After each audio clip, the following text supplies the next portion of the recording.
Welcome friends, I am Hemant Agarwal, host and coordinator of webinar conducted by chshelpforum.com. This website is for specifically relating to various issues that can be experienced in cooperative housing societies and will benefit both the managing committee and the housing society members. Today's topic is special general body meetings, notice period कितना होना चाहिए, types of agenda, procedures and the legalities about it. कुछ समय पहले हमने annual general body meeting के बारे में वेबिनार किया। आज का भी क्वाइट सिमिलर है। स्पेशल जनरल बॉडी मीटिंग्स और एजीएम में बहुत फर्क है। एजीएम के बारे में सेक्शन 75 में दिया हुआ है कि आपको क्या क्या लेना है, उसके अंदर कंपलसरी है, एब्सोल्युटली कंपलसरी आइटम्स थे। जैसे उदाहरण के तौर पे पिछला एजीएम का मिनट्स, सारे एसजीएम जितने भी किए साल भर में उसके मिनट्स पास करना, balance sheet, audit report, audit rectification report, managing committee working report, budget projection sheet, new transfers, bylaw amendments, any resolution for defaulters वगैरह वगैरह, ये सब जो पास करने थे वो सब आप एजीएम में कर सकते थे। जो एजीएम में कर सकते थे या कर सकते हो, वो चीज स्पेशल जनरल बॉडी मीटिंग में आप नहीं कर सकते। Special general body meeting emergencies के लिए बुलाई जाती है, जो non normal non routine agenda सामने आ गया किसी कारणवश, उस चीज को लेने के लिए। स्पेशल जनरल बॉडी मीटिंग को हम एसजीएम कहेंगे शॉर्ट फॉर्म में। तो एसजीएम आप साल भर में कितने भी ले सकते हो, हर महीने एक ले सकते हो, हर हफ्ते एक ले सकते हो, हर तिमाही 3 क्वार्टर्स में क्वार्टरली वगैरह, जब मर्जी आप ले सकते हो। आप स्पेशल एसजीएम को आप वीडियो रिकॉर्ड भी कर सकते हो, आपके सोसाइटी का बजट के ऊपर है, but it is not mandatory. कानूनी तौर पे मैंडेटरी नहीं है, कंपलसरी नहीं है कि आप एजीएम या स्पेशल जनरल बॉडी मीटिंग को रिकॉर्ड करो। आप स्पेशल जनरल बॉडी मीटिंग में depending on the agenda item आप लीगल एडवाइजर को भी बुला सकते हो, आर्किटेक्ट्स को भी बुला सकते हो, इंजीनियर्स को भी, chartered accountants, investment consultants, redevelopment consultants, project management consultants, GST consultants, lift, paste और जो अदर एनुअल मेंटेनेंस कॉन्ट्रैक्ट के जो वेंडर्स हैं उन सबको भी बुला सकते हो। ये अधिकार बुलाने का जो है वो मैनेजिंग कमेटी के पास में है, जनरल बॉडी के पास में ये अधिकार नहीं है टू डिसअलाउ और dispute the presence of special invitees. इन सबको स्पेशल इनवाइटीज कहा जाता है। ये अधिकार जो स्पेशल इनवाइटीज को बुलाने का है, वो अधिकार मैनेजिंग कमेटी को मिला हुआ है, because managing committee is a sole administrative and governing authority, governing body under section 73(1) and section 154(b)(1) bracket 9। जब भी आप एसजीएम बुलाते हो तो उसका एजेंडा जो है वो आपको मैनेजिंग कमेटी के मीटिंग में पास करना है। जैसे उदाहरण के तौर पे आपने एक एजेंडा रखा to discuss and decide civil repairs, painting, repairs of compound wall, बड़े खर्चे हैं जैसे गार्डनिंग का हो गया, या कुछ और चेंज करना है, या कुछ कैपिटल एक्सपेंडिचर करना है, वो सब चीज के लिए। तो ये सारी चीजों का पहले स्पेशल जनरल बॉडी मीटिंग का जो एजेंडा बनना है, वो एजेंडा पहले मैनेजिंग कमेटी के मीटिंग में पास करना है। जब एक बार मैनेजिंग कमेटी के मीटिंग में पास हो जाएगा तो उसी मीटिंग में तारीख, वक्त और जगह ये तय होगा। डेट, टाइम एंड प्लेस ये डिसाइड करने का अधिकार सिर्फ और सिर्फ मैनेजिंग कमेटी को है। जनरल बॉडी की कोई भी मेंबर को ये अधिकार नहीं है। स्पेशल जनरल बॉडी की मीटिंग आप बायलॉज के हिसाब से 5 दिन के पीरियड में बुला सकते हो, लेकिन बायलॉ ये भी कहता है कि आप स्पेशल जनरल बॉडी मीटिंग और कम समय में भी बुला सकते हो। In other words, bylaw SGM जो है वो आज के दिन पे शाम को भी बुला सकते हो, और 1 दिन के अंतराल में भी बुला सकते हो, या 5 दिन के अंतराल में। कुछ एसजीएम जो है वो उसको 14 डेज का कंपलसरी नोटिस लगता है। जैसे उदाहरण के तौर पे रीडेवलपमेंट वगैरह का जो इश्यूज होते हैं, या मोबाइल टावर के इश्यूज है वगैरह। तो जो लार्जली सारे मेंबर के फाइनेंसेस को, कैपिटल इश्यूज को रिलेटेड है, वो सब चीजों का एसजीएम का नोटिस 14 डेज का रहेगा। नहीं तो otherwise you can call an SGM in 5 days notice, या उससे कम पीरियड में भी आप कॉल कर सकते हो। एसजीएम के दौरान कोई भी मिनट्स, भले वो एजीएम का हो या दूसरे कोई एसजीएम का हो या मैनेजिंग कमेटी का, उस मीटिंग में ये सब चीजों का मिनट्स जो है उसको कंसिडर नहीं करता है, ना कोई पास करता। Any and all minutes of earlier AGM और एनी अर्लियर एसजीएम, जैसे बरस में आपने 4 एसजीएम किया और 1 एजीएम किया, तो ये 5 जनरल बॉडी के मिनट्स को आप आते वाले अगले साल के एजीएम में ही आप पास करोगे, अप्रूव करोगे। बट बीच में आप ये कहोगे कि मैंने पिछले एसजीएम को लिया तो उसका मिनट्स में ये वाले एसजीएम में पास करूंगा, ये परमिट नहीं है। सेक्शन 75 में इसका क्लियर कट वर्णन भी है। एसजीएम में आप डिफॉल्टर्स के ऊपर भी आप एक एजेंडा रख सकते हो, और मेजर रिपेयर्स के बारे में एक एजेंडा रख सकते हो। किसी मेंबर ने कोई कोर्ट केस फाइल कर दिया हुआ है अगर, तो उस चीज के बारे में भी एजेंडा रख सकते हो। एसजीएम में आप एक एजेंडा से लेके 100 एजेंडा तक भी रख सकते हो, डिपेंडिंग ऑन आपका बजट कितना है, आपको कितना टाइम देना है उसमें। तो टिपिकली नॉर्मल तौर पे कोई भी एसजीएम में 1 से लेके 4-5 एजेंडा तक में काम निपट जाता है। एसजीएम में ऑडिटर अपॉइंटमेंट का प्रोविजन नहीं है, ये प्रोविजन सिर्फ और सिर्फ एजीएम में है, सेक्शन 75 के अंतर्गत। तो आप एसजीएम में ऑडिटर को अपॉइंट नहीं कर सकते, ऑडिट रेक्टिफिकेशन रिपोर्ट को क्लियर नहीं कर सकते, मैनेजिंग कमेटी के वर्किंग रिपोर्ट को आप क्लियर नहीं कर सकते। एसजीएम में अगर आपको कोई फंड विड्रॉ करना है बैंक में, जो आपका सिंकिंग फंड या रिपेयर फंड या कॉर्पस फंड या रिजर्व फंड वगैरह कुछ विड्रॉ करना है अगर, तो उसका प्रॉपर रिपोर्ट बना के पेश करके आप एसजीएम में कॉल करके to discuss and decide to withdraw sinking fund, repair fund वगैरह वगैरह to the tune of rupees so and so for so and so purposes as per the report attached. अभी जैसे उदाहरण के तौर पे आप सिविल रिपेयर्स कर रहे हो, total sanction budget civil repairs का 1 करोड़ रुपीस है। आपने मेंबर से पैसा लेना शुरू किया, सब लोगों से 1,000 रुपीज लेना शुरू किया, लेकिन काम होते होते पता चलता है कि फंड शॉर्ट पड़ रहे हैं, या कई मेंबर्स डिफॉल्टर्स हैं, या डिस्प्यूट्स हो गया, लेकिन काम तो रुक नहीं सकता है। तो आप उस पर्पस के लिए स्पेशल जनरल बॉडी मीटिंग बुला सकते हो, और ये सब फंड को विड्रॉ करने के लिए आप परमिशन ले सकते हो। अगर किसी कारणवश आपके पास में कुछ एक्स्ट्रा फंड्स आ जाते हैं, जैसे उदाहरण के तौर पे आपने मोबाइल टावर इंस्टॉल कर दिया, मोबाइल टावर का बड़ा सा डिपॉजिट आ गया या एडवांस रेंट आ गया, या किसी मेंबर ने बड़ा सा डोनेशन दे दिया। डोनेशन कोई भी मेंबर दे सकता है, वॉलंटरी डोनेशंस कभी भी दे सकता है। ये बात और है कि सोसाइटियों में यूजुअली टिपिकली डोनेशंस नहीं आते हैं, लेकिन आप हर सोसाइटी मेंबर डोनेशंस दे सकता है जब मर्जी आए, जितना मर्जी आए। सोसाइटी बाहर के एजेंसियों से भी डोनेशंस ले सकती है।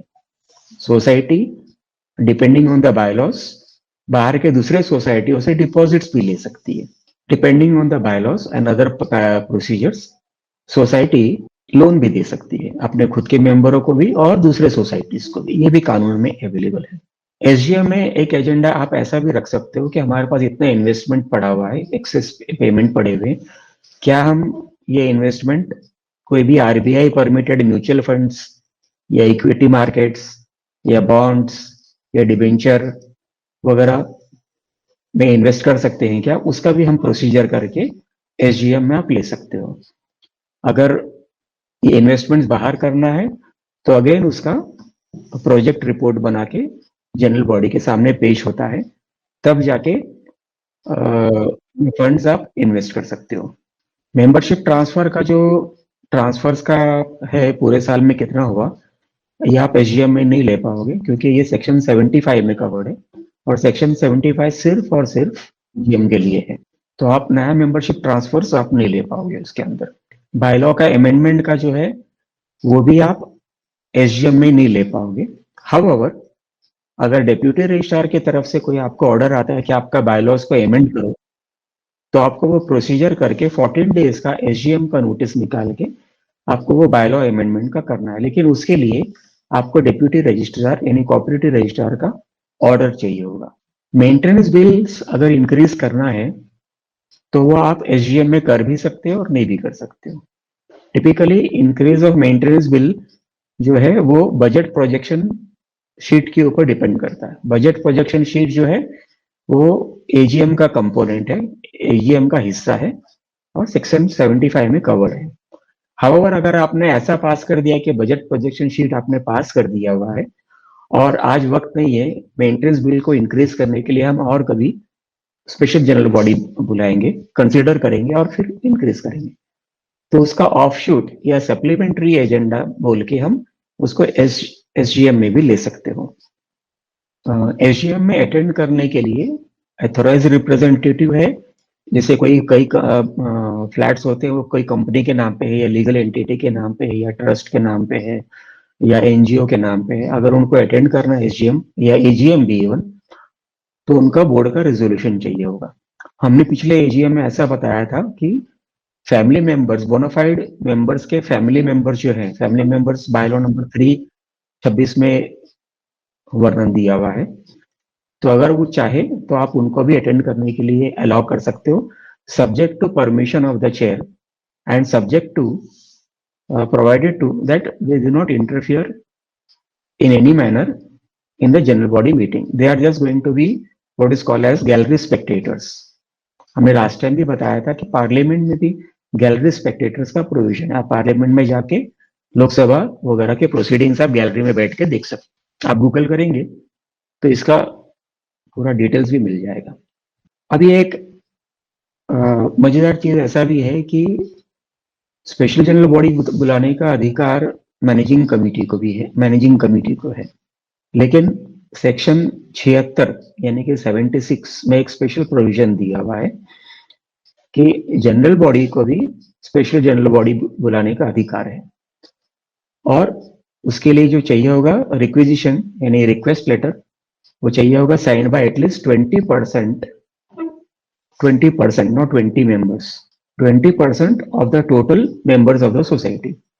जैसे उदाहरण के तौर पे एग्जांपल लीजिए कि आपके सोसाइटी में 100 फ्लैट्स हैं, 100 मेंबर्स हैं, तो उसमें से 20 मेंबर्स एक रिक्वेजिशन साइन कर सकते हैं कि we request you to call an special general body meeting for so and so agenda.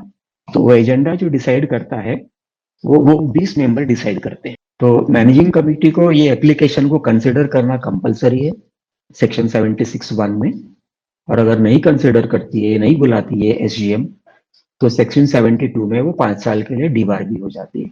और ये कंसिडर करके एसजीएम बुलाने का जो पीरियड है वो मैक्सिमम 30 डेज है। 30 दिनों के अंदर ये जो स्पेशल जनरल बॉडी मीटिंग का requisition by 20% of the members, वो उनको 30 दिनों के अंदर अपनी एमसी मीटिंग में कंसिडर करना है, रिक्वेस्ट करना है, पास करना है और तुरंत उस मीटिंग को कॉल करना है। लेकिन मैक्सिमम ड्यूरेशन है वो 30 मिनट्स का। उस मीटिंग में, उस एसजीएम में अगर आप चाहे तो आपके मन मर्जी का एजेंडा डाल सकते हैं। एक फेवरेट एजेंडा है, जैसे कि आप मैनेजिंग कमेटी से परेशान है, आपको मैनेजिंग कमेटी को बाहर निकाल देना, पूरी की पूरी मैनेजिंग कमेटी को बाहर निकाल देना, तो उस पूरी मैनेजिंग कमेटी को बाहर निकालने का और कोई भी तरीका नहीं है, बट ये सिंपल एक तरीका है कि आप 20 मेंबर का सिग्नेचर लो, उसमें एजेंडा लिखो। आप एजेंडा आपको लिखना है, मतलब ये 20% मेंबर को, आप 30%, 40 लोग, 50 लोग, कितने भी लोगों का सिग्नेचर ले सकते हैं उसके अंदर, लेकिन मिनिमम चाहिए उसमें 20% ऑफ द टोटल मेंबर्स। आपको मैनेजिंग कमेटी को निकाल देना है, तो आपका एजेंडा क्या होगा? To discuss and decide to pass no confidence motion against the entire managing committee. Yeah, you can even say against the secretary or against the chairman or against the treasurer or against so and so managing committee member. तो आप पूरी managing committee निकालना है तो आप लिखोगे to discuss and decide to pass no confidence motion against the entire present managing committee. और उसके पहले एक एजेंडा होगा to appoint president of the meeting, यानी टिपिकली हर मीटिंग में चेयरमैन प्रिसाइड करता है मीटिंग को। आप इस रिक्वेजिशन मीटिंग में आप ये भी बोल सकते हो कि to appoint president of the meeting. और उस मीटिंग के शुरू होने के पहले जनरल बॉडी में से आप किसी भी एक मेंबर को प्रेसिडेंट नॉमिनेट कर सकते हो। वो प्रिसाइड करेगा मीटिंग को। बाकी सब मैनेजिंग कमेटी मेंबर साइड में बैठे रहेंगे, लेकिन वो प्रिसाइड करेगा और उसके नेतृत्व में उसके प्रिसाइडिंग ऑफिसर पावर्स में ये मीटिंग कंडक्ट की जाएगी।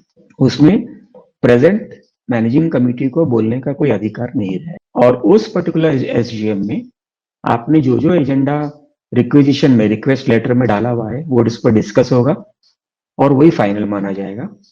और जनरल बॉडी के मीटिंग में जो डिस्कशंस होती हैं या फाइनल किया जाता है डिसीशंस मेजॉरिटी वोट्स से।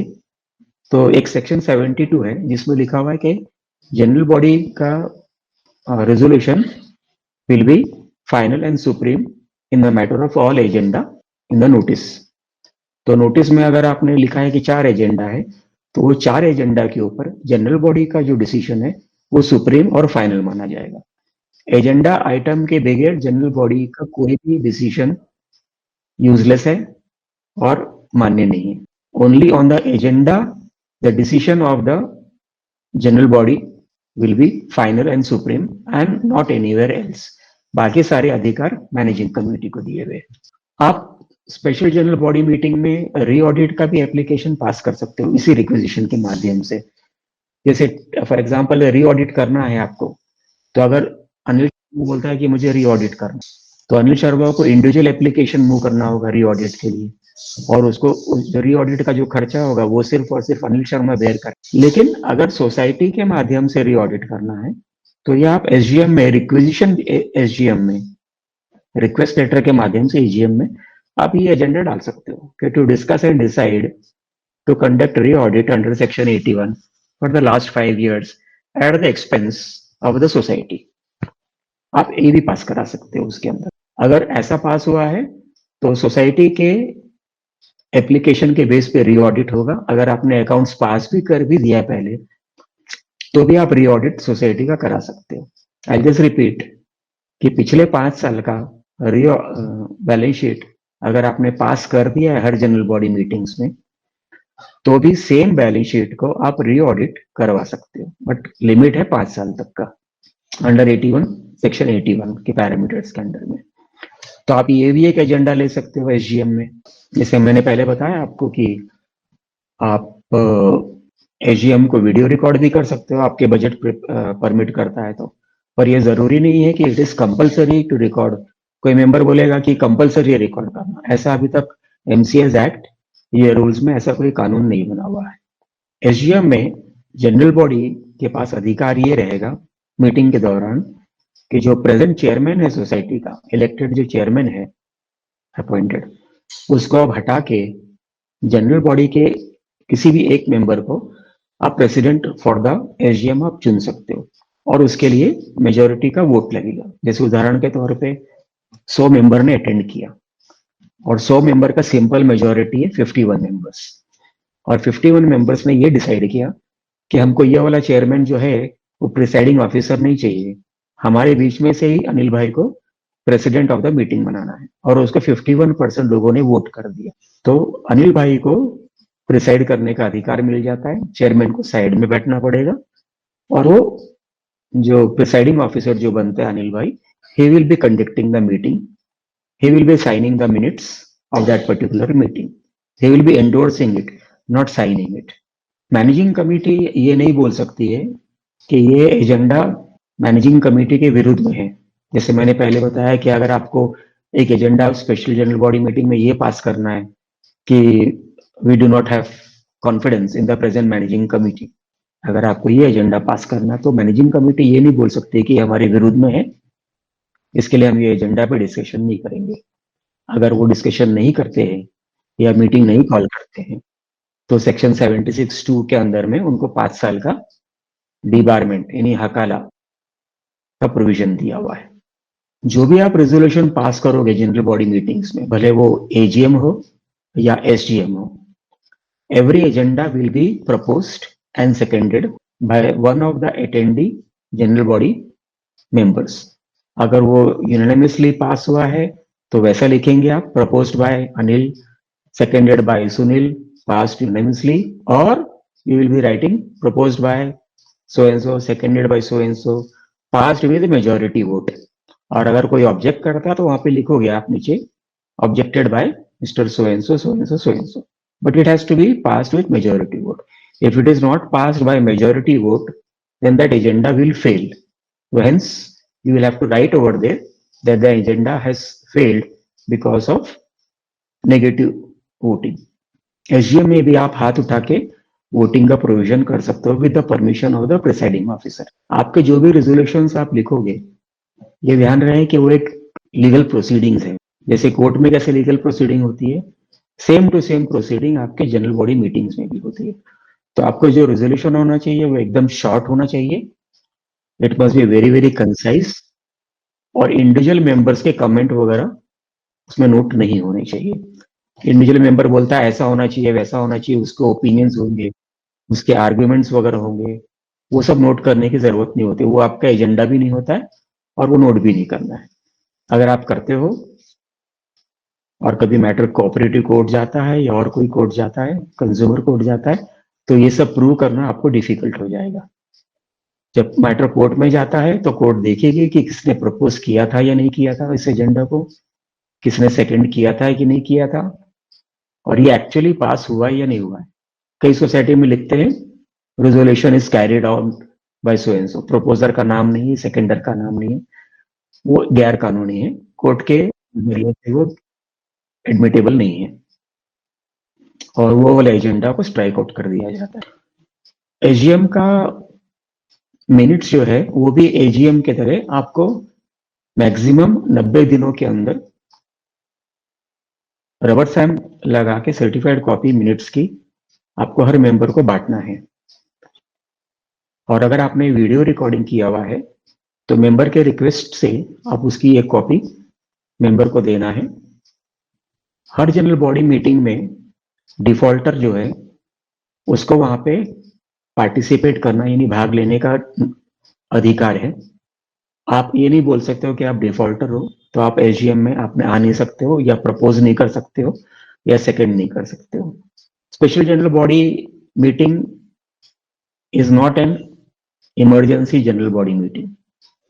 हमारे कोऑपरेटिव कानून में दो ही टाइप की मीटिंग का वर्णन दिया हुआ है, बायलॉस में भी, एक एनुअल जनरल बॉडी मीटिंग और एक स्पेशल जनरल बॉडी मीटिंग। कई लोग लिखते हैं emergency general body meeting, which is actually special general body meeting होगी। अपने अपने तौर तरीके से शब्दों को गोलमाल करके लिखते हैं, लेकिन जो कानूनी जो शब्द हमारे बायलॉस में लिखा है वो एजीएम है, यानी जनरल बॉडी मीटिंग और special general body meeting. General body meetings में ऐसा कोई भी एजेंडा या रेजोल्यूशन पास नहीं कर पाओगे आप जो कि लेजिस्लेटिव या स्टैट्यूटरी लॉ के विरुद्ध में है। जैसे आप जनरल बॉडी मीटिंग में ये पास नहीं कर पाओगे कि भाई हम बॉक्स ग्रिल अलाउ करते हैं, या माइनर एनक्रोचमेंट्स अलाउ कर देते हैं, या दो फ्लैट के बीच का जो डिवाइडिंग वॉल्स है उसको हम अलाउ कर देंगे, या मेंटेनेंस बिल को हम इतना कम करेंगे या 2 बिल में देंगे ताकि जीएसटी अवॉइड हो सके, या इनकम टैक्स का रिटर्न फाइल नहीं करेंगे। वो सब गैर कानूनी है। तो जो गैर कानूनी चीज है वो एसजीएम में आप पास कर चर्चा करके पास नहीं कर पाओगे। अगर आप पास करते हो तो जो प्रपोजर है और जो सेकेंडर है वो विटनेस के तौर पे लायबल हो जाता है और उसमें भी केस चल सकता है। जनरल बॉडी की मीटिंग के दौरान अगर आप किसी भी, आपको ऐसा लगता है कि भाई ये गैर कानूनी एजेंडा है, तो आपका दायित्व है, आपका रिस्पॉन्सिबिलिटी है हाथ उठा के ये बोलने के लिए कि ये एजेंडा गैर कानूनी है, मेरा इस पे ऑब्जेक्शन रिकॉर्ड किया जाए। ये क्यों किया जाना चाहिए कि अगर कभी कोर्ट केसेस हो गए तो कम से कम आप ये प्रूव कर सकते हो उसमें कि मेरा इसमें ऑब्जेक्शन था, मेरा इस एजेंडा, गैर कानूनी एजेंडा को पास करने में मेरा कोई सहमति नहीं था।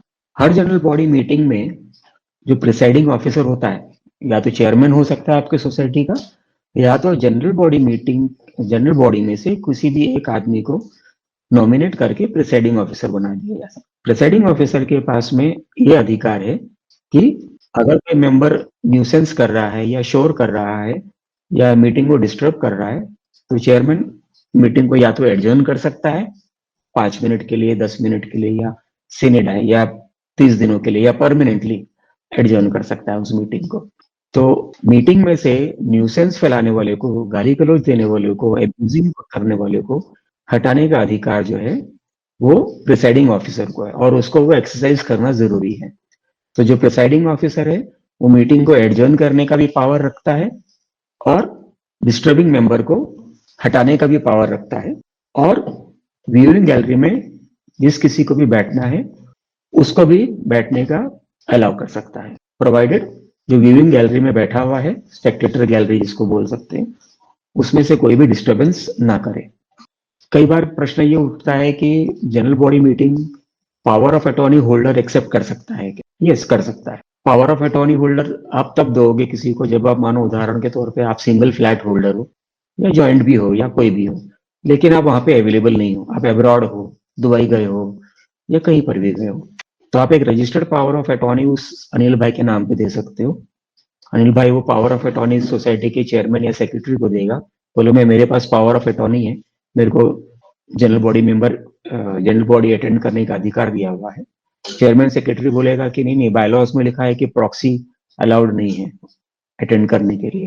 प्रॉक्सी और पावर ऑफ अटॉर्नी में फर्क है। ऐसी स्थिति में पावर ऑफ अटॉर्नी होल्डर एक एप्लीकेशन लिख सकता है कोऑपरेटिव रजिस्ट्रार को, और बोल सकता है कि भाई मेरे पास पावर ऑफ अटॉर्नी है, रजिस्टर्ड पावर ऑफ अटॉर्नी है, और मुझे मेंबर के बिहाफ में मुझे जनरल बॉडी अटेंड करना है, आप इसका डायरेक्शन लेटर निकालो सोसाइटी के सेक्रेटरी के नाम पे। रजिस्ट्रार ऐसे लेटर निकालता है, कई बार निकल भी चुके हैं। आप पावर ऑफ अटॉर्नी के बेस पे आप कोई भी जनरल बॉडी मीटिंग आप अटेंड कर सकते हो। तो जो डायरेक्शन लेटर निकलता है वो कोऑपरेटिव रजिस्ट्रार, अपना अधिकार है उसके पास में, 154(b)(27) के अंडर में वो डायरेक्शन लेटर निकाल सकता है, और general body managing committee is bound to accept it. अगर किसी कारणवश जनरल बॉडी मैनेजिंग कमिटी फिर भी डेप्यूटी रजिस्ट्रार का लेटर का भी रिफ्यूजल करती है या डिसओबे करती है, तो उस पर्टिकुलर मैनेजिंग कमिटी को या पूरी मैनेजिंग कमिटी को 154(b)(23) के अंडर में डिबार भी किया जा सकता है 5 साल के लिए। जनरल बॉडी का मिनट्स जो भी पास किया हुआ है, जैसे उदाहरण के तौर पे मैंने आपको बताया कि 20% या 30% मेंबर ये बोलते हैं कि हमको ये मैनेजिंग कमेटी पसंद नहीं है, इसको निकाल दो, कुर्सी से उतार दो करके, और उन्होंने एक एजेंडा लिया, फिर decide to pass no confidence motion against the present managing committee. उस जनरल बॉडी मीटिंग में ये एजेंडा पास भी कर दिया मेजोरिटी वोट से। मेजोरिटी वोट से पास होना जरूरी है। मेजोरिटी वोट का मतलब कोऑपरेटिव लॉज में सिंपल मेजोरिटी बोला गया है, मतलब 100 मेंबर अगर अटेंड किया हुआ है, भले 1000 मेंबर की सोसाइटी क्यों ना हो, लेकिन अगर 100 मेंबर अटेंड किया हुआ है और उसमें से 51% ने बोल दिया कि हमको कॉन्फिडेंस नहीं है इस मैनेजिंग कमेटी को रिन्यू करते हैं, तो ये रेजोल्यूशन रिकॉर्ड हो गया वहां पे। अब ये जो रेजोल्यूशन रिकॉर्ड हो गया है, तो उसको चैलेंज करने का अधिकार जो है वो सिर्फ और सिर्फ कोऑपरेटिव कोर्ट में है अंडर सेक्शन 91, और कोऑपरेटिव रजिस्ट्रार के पास में ये पर्टिकुलर मिनट्स को चैलेंज करने या सेट असाइड करने का अधिकार नहीं होता है। ये एक तरीका है आपके करंट मैनेजिंग कमेटी को हटा देना। अगर आपको ऐसा लगता है कि करंट मैनेजिंग कमेटी दादागिरी कर रही है या परेशान कर रही है या नहीं सुनती है या फंड्स का मिस अप्रोप्रिएशन हो जा रहा है वगैरह वगैरह, या फेवरिटिज्म हो रहा है, कई कारण होते हैं, तो अगर ऐसा है तो आप ऐसे सारे एजेंडा कंपोज कर सकते हो।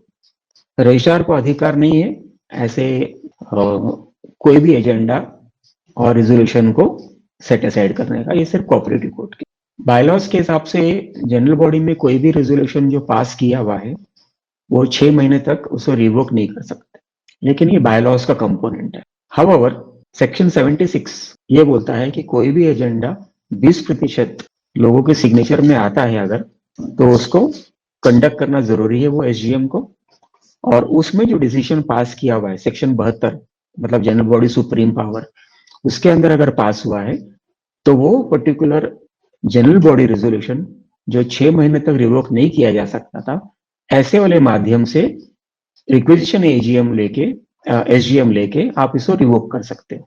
अगेन सिंपल मेजोरिटी जरूरी है, रिक्विजिशन जरूरी है और रिकॉर्डेड रेजोल्यूशन जरूरी है। मतलब आपने ये पास किया कि 100 रुपये मेंटेनेंस बढ़ा देना है, कई लोगों ने ऑब्जेक्ट किया कि नहीं बढ़ाना चाहिए, तो अब इसको कानून के हिसाब से 6 महीना आप रिवोक नहीं कर सकते, लेकिन 20-30% लोग ये रिक्वेजिशन लेटर लेके आते हैं और बोलते हैं to discuss and decide to revoke the decision of general body number meeting so and so dated held on so and so, और आप उसको 76(1) के अंदर में एप्लीकेशन देते हैं मैनेजिंग कमेटी को कि हमारा ये डिमांड है, 76(1) के अंडर में एप्लीकेशन है। आई थिंक बायलॉ नंबर 97 में भी काफी कुछ ऐसे ही लिखा हुआ है, आप उसको यूज करके एजेंडा बना सकते हो। एसजीएम में आप कोई भी एजेंडा बना सकते हो, उसका प्रॉब्लम नहीं है, लेकिन वो एजेंडा नहीं बना पाओगे जो एजीएम में मैंडेटरी है। मतलब एजीएम का एजेंडा आप एसजीएम में नहीं ले सकते, लेकिन एसजीएम का एजेंडा आप एजीएम में ले पाओगे।